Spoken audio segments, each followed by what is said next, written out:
اب ذرا ایک بدچلن عورت کے مکر و فریب کا واقعہ بھی سن لیجیے۔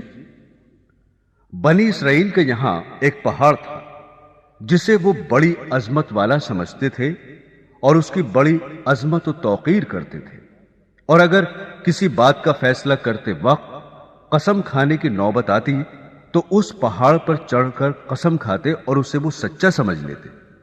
اس شہر میں ایک خوبصورت عورت تھی جس کا ایک نوجوان سے ناجائز تعلق ہو گیا۔ عورت نے اس کو اپنے مکان میں بلانا شروع کر دیا۔ شوہر کو شبہ پیدا ہو گیا۔ بیوی سے کہا کہ مجھے شبہ ہے کہ میری غیر حاضری میں کوئی تمہارے پاس آتا ہے۔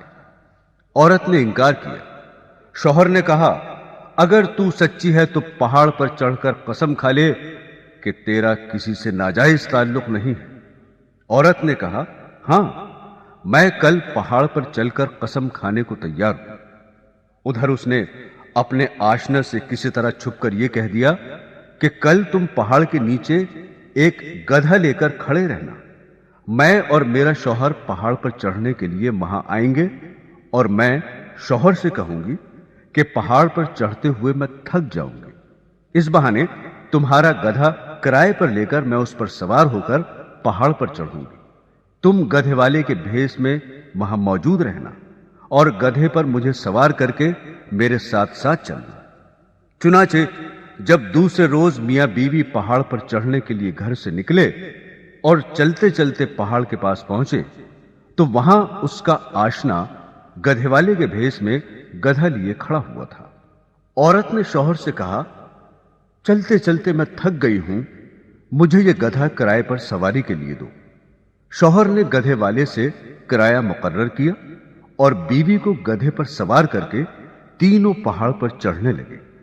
جب وہ جگہ آئی جہاں لوگ قسمیں کھاتے تھے تو اس مکار عورت نے اپنے آپ کو گدھے سے نیچے گرا دیا، اور اس گرنے میں اپنی رانے وغیرہ قابل سطر بدن بھی ننگا کر دیا، اور ایسی صورت پیدا کر دکھائی کہ شوہر نے یہی سمجھا کہ گدھے سے اتفاقاً گر گئی اور گرتے ہوئے اتفاقاً ننگی ہو گئی ہے۔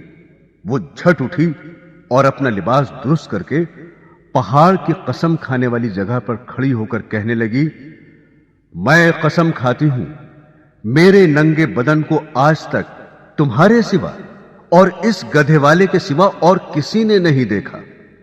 شوہر مطمئن ہو گیا کیونکہ اس نے یہ سمجھا کہ اس گدھے والے نے اسے گدھے سے گرتے ہوئے اس کا ننگا بدن اتفاقاً دیکھا۔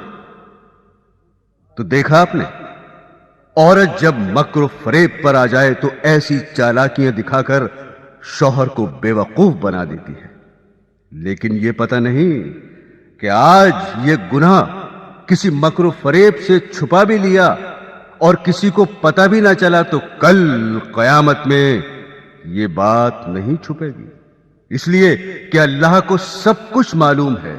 اللہ سے کوئی کام چھپا ہوا نہیں، دنیا والوں سے چھپ سکتا ہے لیکن اللہ تعالی سے نہیں چھپ سکتا، اور اللہ کے نبی صلی اللہ علیہ وسلم نے اس کا عذاب بتا دیا کہ ایسی عورت سینے کے بل جہنم کے اندر جلے گی۔